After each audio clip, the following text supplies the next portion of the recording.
kalau kita mempunyai pola pikir yang baru, Tuhan terus memberi dan mengarahkan seperti yang ada di Roma 12 ayat 2. Itu dikatakan, jangan meniru tingkah laku dan kebiasaan dunia. Untuk supaya kita mempunyai pemikiran yang baru, kita nggak usah.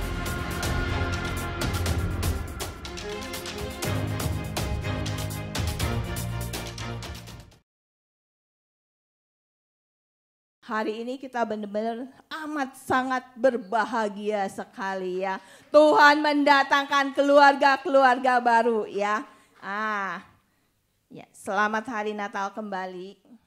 Yuk kita lihat gambar ini sebentar. Tadi barusan ada drama musikal di sini yang dimainkan oleh rekan. Apa sih yang dipikirkan oleh kita semua yang hari ini hadir? Apa peranan mereka? Apa yang dibawakan oleh mereka? Ada yang bisa nangkap? Mereka di sini tadi lagi ngapain gitu loh? Lagi barangkali lagi ngapain? Ya, ternyata macam-macam ya pikiran kita ya. Ada yang nangkap ya, ada satu karena masalah. Ya, sebenarnya masalah itu banyak loh kita temukan, benar nggak? Keluarga. Tadi yang diungkapkan adalah masalah keuangan. Iya, ternyata bukan masalah keuangan aja, ya kan? Majikan juga yang selalu marah-marah. Ini pasti ketemu majikan yang selalu marah-marah. Kita nggak boleh punya pikiran majikan yang suka marah-marah. Harusnya kita berpikir, oh majikan kita sedang bernyanyi ria itu namanya. Supaya apa? Supaya kita menyala. Namanya juga prajurit Kristus. On fire, on fire, on fire. Jadi kita menyala setiap kali Popo Kungkung lagi sedang ngomel-ngomel gitu, bilang aja, wah nyanyian pagi yang sangat indah Tuhan berikan. Ya kan, kalau enggak kita akan semangatnya turun. Jadi pikiran kita ini memang harus dipenuhi dengan hal-hal yang baik ya. Nah, saya tuh cari-cari nih di Google nih, disuruh survei juga. Sebenarnya otak kita ini isinya berapa banyak ya fungsi otak ini. Nah, dinyatakan 4.000 sampai 5.000 pikiran sehari. Wah, dahsyat sekali.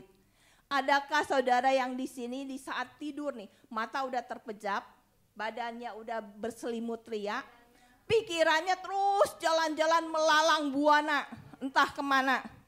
Bahkan waktu menara doa, salah satu teman kita dia bilang, Ciuli, kenapa nggak jalan-jalannya ke surga? Oh iya bener juga, kenapa nggak ke surga ya jalan-jalan. Tapi kan kalau ke surga itu jalan-jalan kedaulatan Tuhan, betul nggak? Banyaknya yang kita pikirkan itu entah apa terus capek. Akhirnya badannya capek, tertidurlah pulas. Tapi entah jam berapa capeknya. Ya, itulah otak kita yang sering berpikir dan berpikir. Nah berapa banyak sih yang kita miliki di otak ini? Ternyata super banyak. Kita semua otak kita terdapat 12.000 sampai 60.000 pikiran setiap hari. Masak apa, makan apa, ya. Dan 80% isinya itu adalah negatif. 80% isinya adalah negatif. 90% di dalamnya itu adalah pengulangan dan pengulangan. Makanya kenapa orang mengakhiri hidup? Pasti nggak mungkin hari ini dia, oh ya saya udah mau habis nih, terjun payung, nggak mungkin.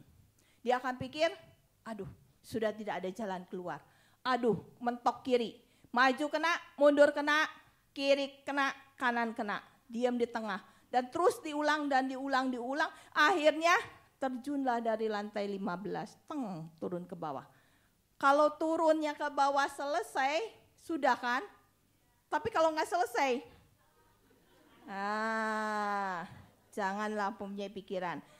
Sehari ini kita akan belajar ya, yaitu pikirkan perkara yang di atas.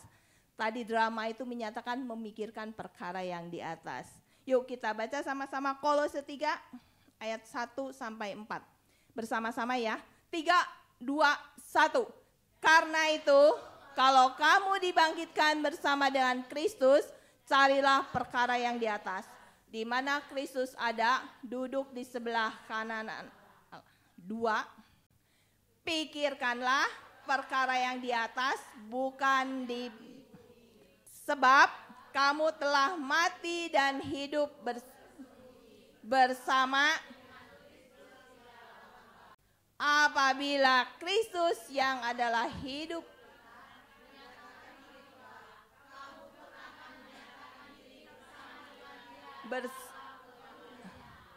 perhatikan 1-4 ada kata yang sama. Bersama dengan Kristus. Bersama dengan Kristus. 3 kali diulang dan diulang. Dan yang ketiga adalah menyatakan diri dalam kemuliaan Tuhan. Itulah perkara kita yang harus kita pikirkan. Bagaimana kita bisa menyatakan diri. Yang pertama adalah kita dibangkitkan bersama Kristus. Yang ada di tempat ini kita bersama-sama sudah dibangkitkan bersama Kristus. Amin. Dari mana? Dari mana kita? Dari mana kita tahu bahwa kita sudah dibangkitkan bersama Kristus? Kita harus merubah pikiran kita. Ya, merubah pola pikir kita. Diulang dan diulang, barangkali kita sudah ribuan kali mendengar perubahan pola pikir, perubahan pola pikir. Kenapa? Karena pikiran ini adalah satu medan peperangan bagi kita. Yang akan kita, terakhir tujuan kita adalah bersama dengan Kristus. Menyatakan diri bersama dengan Kristus. Di mana aku ada, kita pun berada bersama dengan Kristus. Itu yang harus kita pikirkan. Ya. Perubahan di dalam pikiran kita inilah yang memacu supaya kita diingatkan dan diingatkan. Seperti tadi drama tadi. Ya. Bagaimana dia bisa bertemu dengan Tuhan. Ada seseorang yang memberitakan kepada dia. Sehingga dia, oh iya. Pikiran dia ada satu perubahan. Kita pun sama. Barangkali kita sudah sering amat sangat ya beribu-ribu kali pola pikir yang berubah, pola pikir yang berubah. Tapi pada nyatanya kita akan udah saat ini kita ada berubah. Dan nanti jalan-jalan bertemu dengan satu masalah, kita akan kembali lagi. Kita akan kembali lagi. Pernah nggak kita alami? Kita kembali lagi kepada pola pikir yang lama. Ya, sama aja kok. Ternyata saya ada di dalam Tuhan juga, masalahnya nggak pernah habis, malah tambah dan tambah. Ya. Tapi kalau kita mempunyai pola pikir yang baru, Tuhan terus memberi dan mengarahkan, seperti yang ada di Roma 12 ayat 2. Itu dikatakan, jangan meniru tingkah laku dan kebiasaan dunia. Untuk supaya kita mempunyai pemikiran yang baru, kita nggak usah ikutin apa yang kata dunia. Kayaknya 2 minggu yang lalu satu kejadian ya. Saya sudah berusaha dan saya juga tahu dan saya juga mengerti ya bahwa kemampuan kita terbatas. Penghiburan, ya penghiburan. Biasa kita ini selalu menghibur diri dalam hal itu. Ya. Sebenarnya kejadiannya sepele. Ya. Makan malam. Habis makan malam beres-beres. Sudah beres-beres cuci piring. Nah, biasanya hati kalau lagi senang cuci piring ya bolak-balik dari meja makan ke tempat cucian bolak-balik ngambil. Ya. Tapi memang sudah kebiasaan kalau yang siapa yang makan habis makan itu yang harus membawa piring ke dapur supaya saya cuci. Hari itu entah datang dari mana pikiran yang masuk ke dalam ya, yang mengakibatkan saya bisa darah saya naik 1 tingkat. Ya. Makanan udah habis, tersedia, cuma ada 1 makanan yang tidak habis, yaitu Sailanfa. Itu adalah favorit keluarga dan itu tidak habis 1 piring penuh gitu. Aku saking keselnya, nggak ada yang makan ya? Nah, mulailah tingkah laku dunia keluar. Nggak ada yang makan ya? Oke, nggak ada yang makan. Saya masukin ke tempat saya buang beserta piring-piringnya. Saya lakukan, tapi tidak saya lempar piringnya. Sayang saudara, ya kan? Piring cuma 3 biji masalahnya di rumah. Jadi saya tidak lempar. Kenapa? Saya dulu tukang lempar piring. Iya, oh ya. Karena daripada lempar orang, lempar piring kan lebih enak, ya kan? Lempar piring bukan sembarangan, masuk ke tong sampah. Karena itu kebiasaan buruk saya dulu. Kalau enggak, sebelum saya mengenal Tuhan ya, kalau saya makanan yang saya sajikan enggak habis, saking kesel enggak tahu ininya datang dari mana. saya akan ambil itu dan saya masukin tong sampah. Sampai adik anakku sambil bilang, lah mami kok marah-marah? Itulah Roh Kudus. Kenapa kamu marah? Iya betul Tuhan. Kok saya balik lagi ke pola saya yang lama. Yang enggak saya suka, saya masukin ke tong sampah. Apa bedanya saya hari ini dengan anak yang kemarin? Ya kan? Itulah. Ternyata pikiran kita ini tanpa sengaja selalu balik lagi dan balik lagi. Ya. Dan besoknya saya masak lagi Sailanfa saudara. Ya, kenapa? Karena itu favorit. Dan habis lagi sampai detik ini Sailanfa lah favorit keluarga kita. Kenapa? Walaupun masuk tong sampah masih disukai orang, ya kan? Itu saya sampai bilang, oh Tuhan makasih. Ternyata entah pikiran dari mana yang membuat aku bisa berpikir begitu kembali ke pola yang lama. Itu sudah bertahun-tahun gak pernah aku lakukan. Ya. Entah kenapa bisa begitu, aku disadarkan. Ya, pola yang baru di dalam Kristus, kalau kita tidak diingatkan kembali, kita akan kembali ke belakang. Tanpa kita sadari. Setelah sadar, bertobatlah. Sampai aku pun bertobat, Tuhan ampuni aku. Kenapa? Berkat Tuhan aku masukin tong sampah, betul? Harusnya berkat Tuhan itu adalah memberkati diri kita semua, ya kan? Makanya selama kita mengisinya, ya, dengan firman, ya, itu kita akan tahu, oh ya, kita tidak boleh meniru tingkah laku dan kebiasaan dunia. Kebiasaan dunia barangkali meremehkan orang, ya. Kebiasaan dunia barangkali kita suka belanja-belanja. Tingkah laku kita barangkali kasar, ya.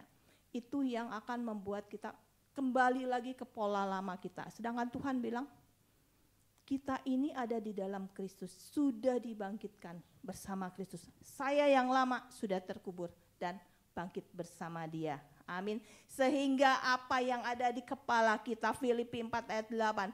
Jadi akhirnya saudara-saudara, semua yang benar, kalau kita sudah mempunyai kasih akan membenarkan segalanya. Semua yang mulia hanya untuk bagi Tuhan. Semua yang adil, kita tidak akan pernah menimbang. Ya. Kalau kita mempunyai pola yang lama, kita akan menimbang. Ya. Timbangan kita akan pasti lebih banyak timbangan memihak pada diri sendiri. Ya. Oh ya, habis dia itu begini-begini loh. Habis ini begini-begini loh. Jadi timbangannya itu ke aku dan kembali kepada aku. Sedangkan kalau kita masuk di dalam Tuhan, timbangan kita akan rata. Bahkan timbangan kita akan semakin besar. Itu Tuhan di dalam kita. Kitanya semakin kecil, Tuhan yang semakin timbangan kita akan semakin turun dan turun. Dan kita akan semakin adil. Melihat segala sesuatunya. Bukan karena ego kita. Bukan karena apa yang saya mau. Ya, itulah kenapa kita wajib mengisinya dengan apa? Pikiran ini dengan firman. Karena Tuhan Yesus berkata, akulah roti hidup. Kita harus diisi. Kita makan setiap hari sehari 3 kali jasmani. Ya, saya juga diingatkan kembali waktu faedah itu amat sangat besar. Ya. Kita makan makanan jasmani. Apakah kita ingat makanan rohani kita? Kita ada saat teduh. Iya. Tapi saat teduh kadang-kadang kita terlambat. Kadang-kadang saking kecapeannya langsung lewat plek masuk ke tempat lain.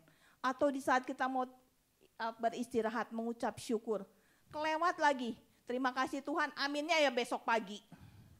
Ya, saya pun sering, bukan enggak, manusia itu pasti sering kayak begitu. Tapi di dalam Tuhan kadar yang sering, kadar yang terjadi akan semakin berkurang dan berkurang dan berkurang. Untuk 100% tidak. Kenapa? Kita masih ada di bumi. Tapi nanti bersama Tuhan kita ada di dalam kemuliaan Tuhan, ya kan? Itu tujuan kita akhirnya. Tapi kita akan semakin berkurang dan berkurang. Ya. Mengisi firman, ya. Diulang dan diulang. Gak ngerti. Aku pun gak ngerti. Lagi aku mau nyiapinnya, aku bilang Tuhan apa ya? Aku juga gak ngerti. Sama sekali gak ngerti. Ya. Tapi Tuhan itu indah. Satu firman akan Dia bukakan. Ya.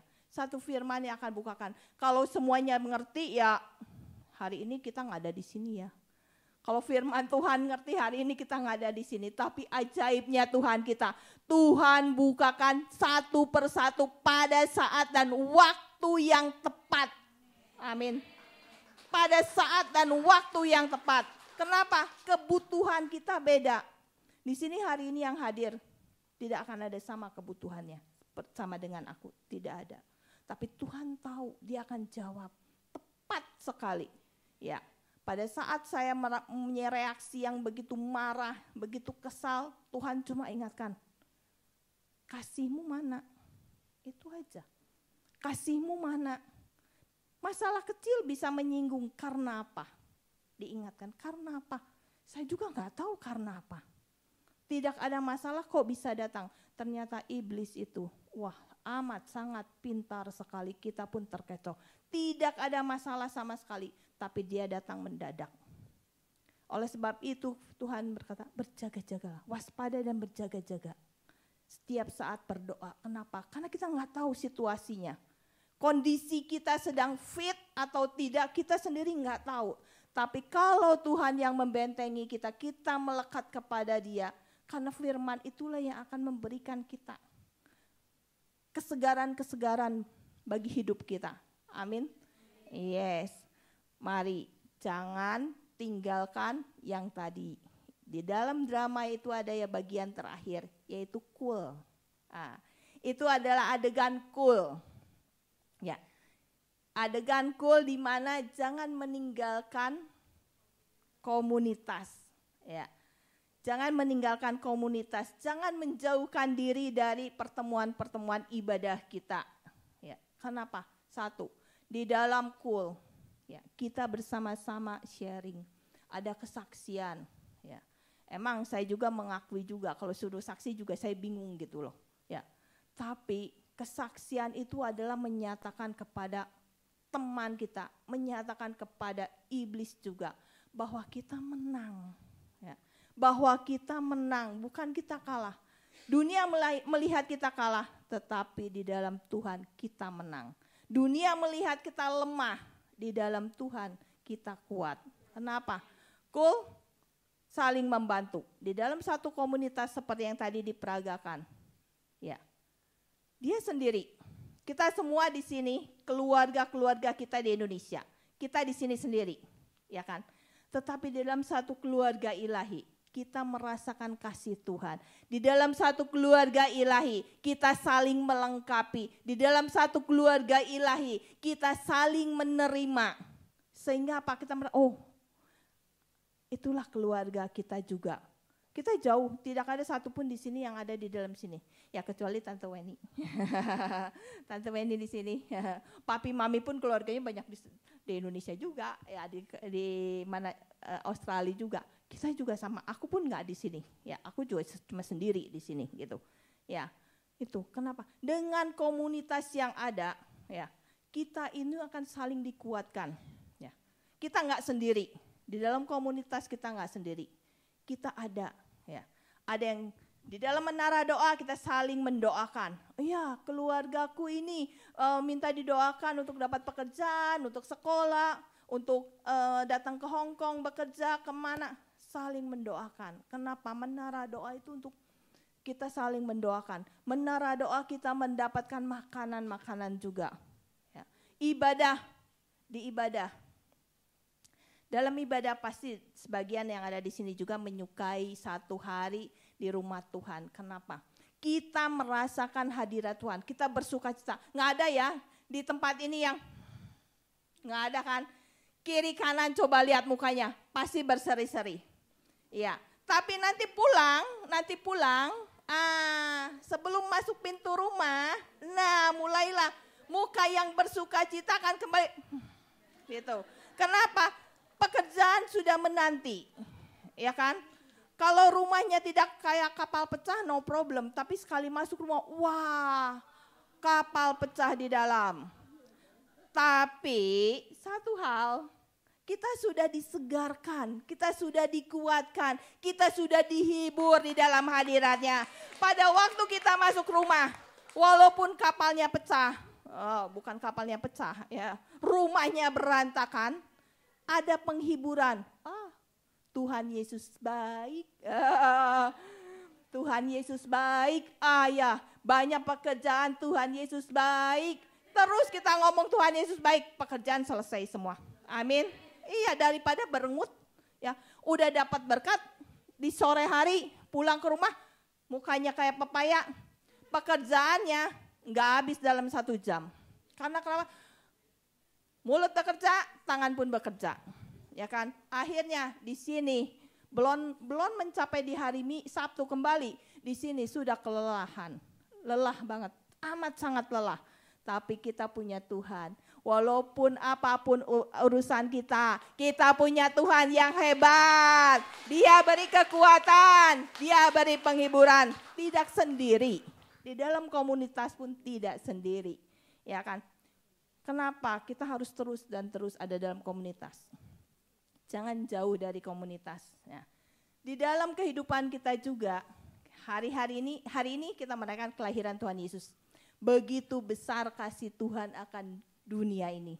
Kita ini adalah bagian dari kasih Tuhan. Anugerah Tuhan turun terhadap kita semua. Amin. Nah, Tuhan Yesus turun ke bumi cuma untuk satu, yaitu memperdamaikan kita dengan Allah Bapa, menebus dosa kita. Sehingga apa yang rusak, ya Tuhan kembalikan. Gambar dan rupa Tuhan kembali kepada kita semua. Oleh sebab itu kita juga harus mengikuti apa yang Tuhan mau. Tuhan mau kita juga menjalankan kehendak Bapa karena Tuhan Yesus adalah teladan dan guru kita. Ya kan? Tuhan mau kita pun seperti Dia. Ya. Di dalam Yohanes 6 ayat 40 dikatakan, sebab itulah kehendak Bapa-Ku supaya setiap orang yang melihat anak, yaitu melihat Tuhan Yesus, dan yang percaya kepadanya beroleh hidup yang kekal. Amin. Ya. Bagaimana orang bisa melihat anak? Hidup kita. Gaya hidup kita. Ya. Dari tadinya, yang tadinya nggak menentu lah. Gitu ya. Dari tadinya nggak menentu. Dari tadinya kehidupannya marah, suka meremehkan orang, tidak bersyukur, ya, menjadi orang yang ciptaan baru di dalam Tuhan. Di Kolose 3 ayat ke-3 dikatakan bahwa kita disembunyikan di dalam Tuhan. Kita disembunyikan, kita ada di dalam Tuhan. Tuhan ada di dalam kita. Untuk supaya apa? Supaya orang-orang di sekitar kita melihat kasih Kristus itu ada. Ya. Kita sudah dibangkitkan, kita sudah disembunyikan. Ya. Tapi akhir dari perjalanan ini kan bukan selesai. Semuanya udah selesai, kan masih ada satu perkara yang di atas yang kita bersama dengan Kristus itu. Ya. Jadi pada waktu kita hidup, ya, itu adalah memberikan kasih Tuhan. Kasih yang semakin terang di dalamnya. Ya. 1 Yohanes 2 ayat 6, barang siapa mengatakan bahwa ia ada di dalam Yesus, wajib sama. Tuhan datang ke dunia untuk melayani, bukan dilayani. Untuk melayani. Bagaimana kita? Waktu saya ingat kejadian saya marah-marah, Tuhan ampuni. Iya, Tuhan aja datang melayani saya. Kok saya yang melayani keluarga aja bisa naik darah hanya gara-gara masalah yang tidak tentu. Kalau masalahnya jelas, ya masih bisa diterima gitu. Ini masalahnya nggak jelas kok bisa marah gitu loh. Kan aneh kan? Nggak ada hujan, nggak ada angin kok bisa marah gitu. Ya kan? Kekesalan dari mana kita nggak tahu. Terkadang itu ada di dalam yang mencerat keluar tanpa kita sadari. Ya. Oleh sebab itu yuk kita sama-sama, gimana Tuhan? Tuhan sudah melayani aku, bagaimana aku melayani Engkau? Kita melayani enggak gampang. Ya. Bertemu dengan keluarga, bertemu dengan majikan. Tidak ada majikan yang 100% sesuai dengan apa yang kita inginkan. Tidak ada. Pasti bertolak belakang. Ya. Kalau bertemu dengan yang sesuai, wow, puji Tuhan, haleluya. Anda menikmati berkat. Tapi kan banyak yang enggak, karena apa yang saya mau belum tentu orang lain sama dengan apa yang saya mau, ya kan? Majikan ada yang baik, kita mengucap syukur. Majikan ada yang tidak baik, kita juga mengucap syukur. Kenapa? Karena kita di sini bekerja, saudara, ya kan? Kita bukan bos, kita bekerja, kita melayani dia. Supaya apa? Supaya kehidupan kita semakin hari semakin seperti Yesus. Supaya kehidupan kita memberitakan akan kasih Tuhan. Kenapa? Karena hari-hari ini, Jesus for everyone, itu bisa tercapai karena kehidupan kita. Bukan karena orang lain. Saya tidak bisa memberikan dia untuk berubah. Tapi Tuhan mau kita berubah dulu. Dengan kita berubah, orang akan ngikutin. Tapi kalau kita nggak berubah, ya dia akan bilang, ih sama aja. Tak ada bedanya. Di luar dan di dalam sama saja. Ya. Tapi yang Tuhan mau adalah kita berubah. Tuhan Yesus tidak berubah, kita murid-muridnya harus berubah. Semakin hari semakin serupa dengan gambarnya. Amin. Iya, Natal. Ya, Natal kita melihat gemerlapan. Cahaya yang dikeluarkan dari pohon terang di mana-mana memberikan satu cahaya yang benar-benar membuat orang terkagum-kagum. Demikian juga kita. Kita seperti pohon Natal, memberikan cahaya terang Tuhan, sehingga orang terkagum-kagum. Kok beda ya? Kok nggak sama ya? Ya? Itu cahaya yang keluar itu bukan cuma cahaya yang biasa, tapi cahaya yang dari dalam karena Kristus ada di dalam hidup kita. Karena Kristus yang berkarya di hidup kita. Karena Dia yang memberi kehidupan bagi kita. Karena Dia yang lahir di dalam hidup kita. Itu yang harus kita menjadi terang. Jadilah terang untuk menerangi dunia ini. Ya, bukan memenuhi dunia dengan kegelapan yang sama, ya, tetapi kita memenuhi dengan terangnya Tuhan. Amin. Nah, satu bulan yang lalu juga keluarga saya juga ada yang dipanggil oleh Tuhan. Ya, salah kakak dari papa saya. Ya, saya cuma pada saat mendengar berita ini, yang saya ingat cuma ada satu. Roma 10 ayat 14 sampai 15. Tetapi bagaimana mereka dapat berseru kepadanya jika mereka tidak percaya kepada Dia? Bagaimana mereka dapat percaya kepada Dia jika mereka tidak mendengar tentang Dia? Bagaimana mereka mendengar tentang Dia jika tidak ada yang memberitakannya? Pada waktu saya mendengar berita ini, saya ingatnya ini satu. Kenapa? Keluarga papa saya, kakaknya, itu saya nggak gitu dekat. Ya. Terakhir saya tiap kali pulang, saya nggak pernah ke mereka.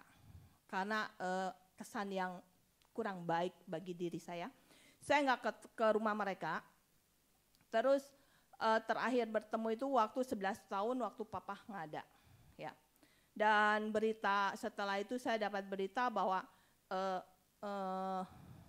kakaknya papa itu berubah 180 derajat kepada keluarga kami.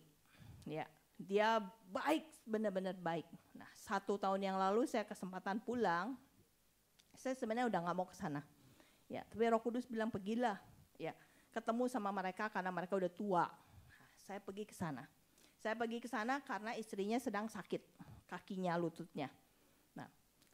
Saya cuma memberitahu kepada apak saya karena udah tua, ya sehat-sehat aja, aku bilang ya. Terus kepada istrinya, aku cerita Tuhan, bahwa Tuhan itu baik. Tuhan yang saya sembah itu baik. Ya. Saya tidak ada kesempatan waktu ngomong panjang lebar, tapi akhir cerita saya bilang cuma satu, mau nggak didoakan?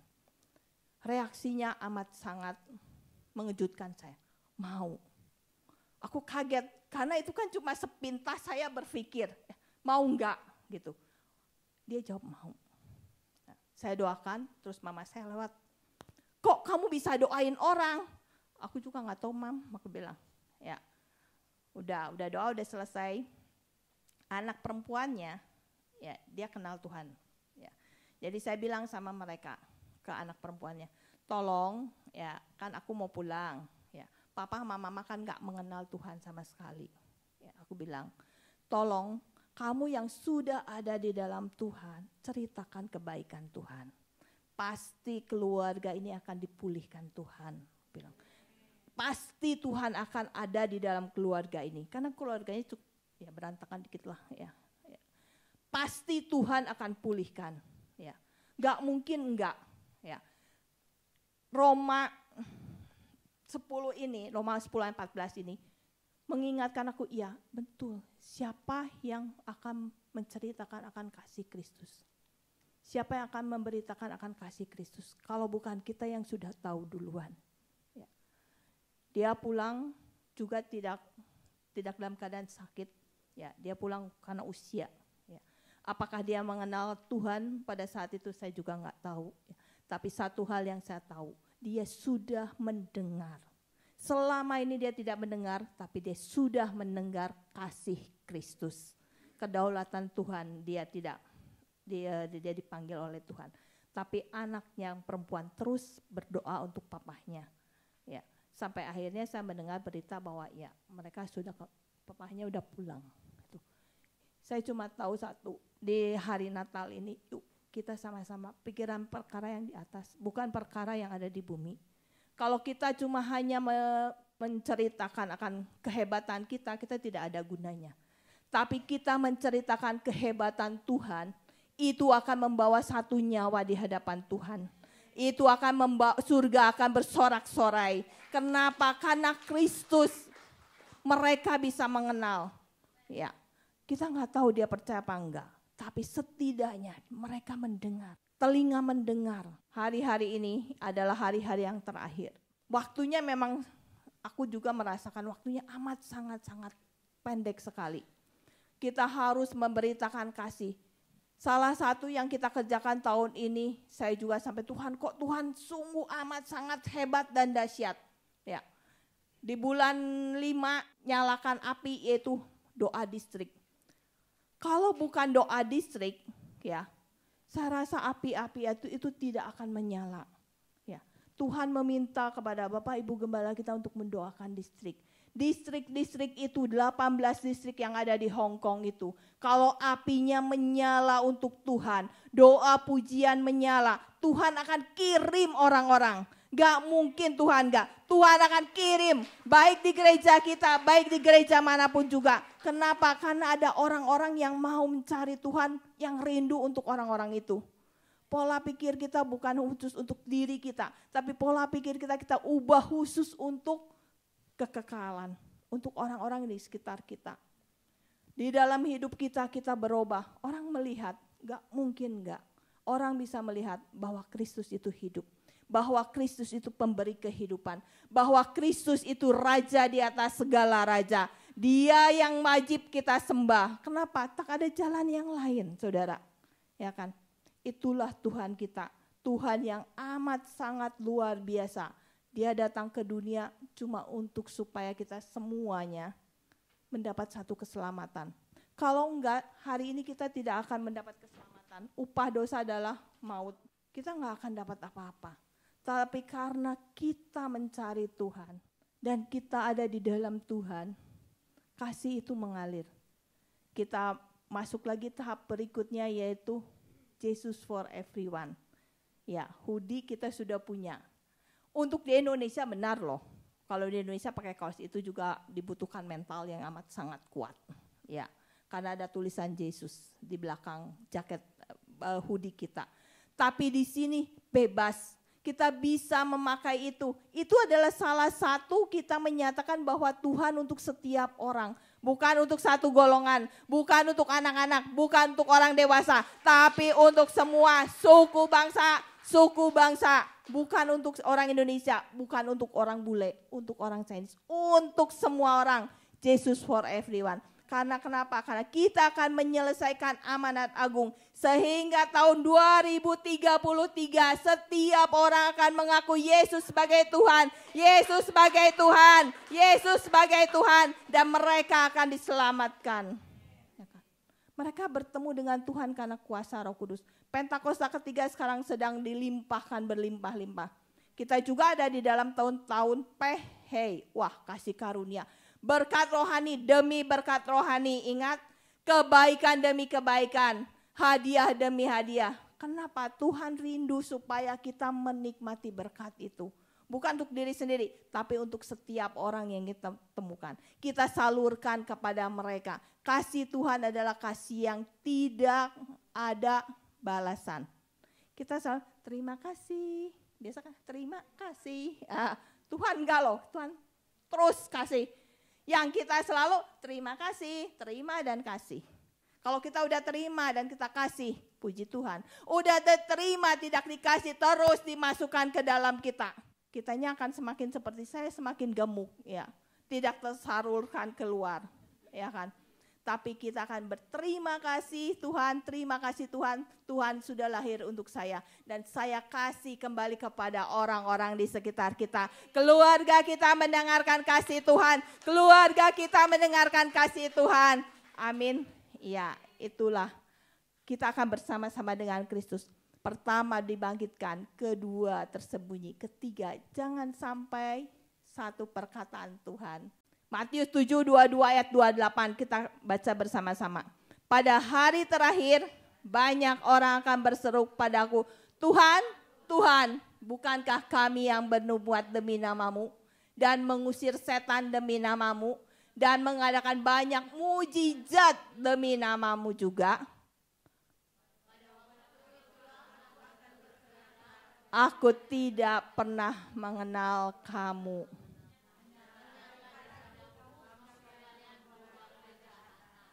Aku tidak pernah mengenal kamu. Kita sudah dibangkitkan, kita sudah menerima Yesus. Ya, kita ada di dalam Dia. Dia di dalam kita. Tapi pada perjalanan terakhir kita keluar.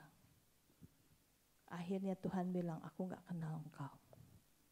Itu yang tidak kita maui. Dan Tuhan pun tidak mau. Tuhan mau. Mari masuk bersama-sama dengan aku. Tuhan maunya itu.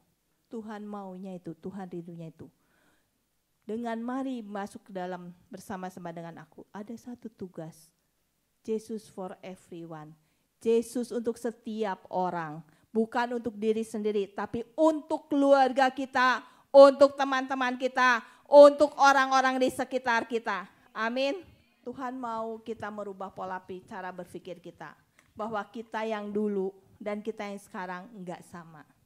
Dan melalui kehidupan kita ini, ya, kita akan menyatakan diri kita bahwa Tuhan ada di dalam hidup kita. Kita akan bersama-sama dengan Tuhan. Berjalan setiap hari, berjalan setiap saat. Bahwa Tuhan ada bersama dengan kita. Bersamamu, ya.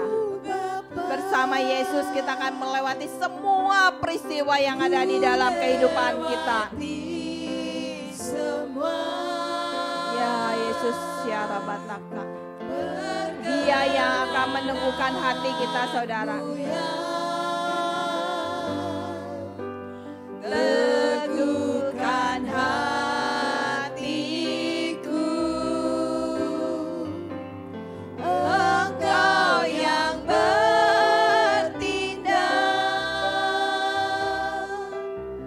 memberi pertolongan, anugerah-Mu besar melimpah bagiku. Apapun alasan yang ada di hidup kita, Bersama Tuhan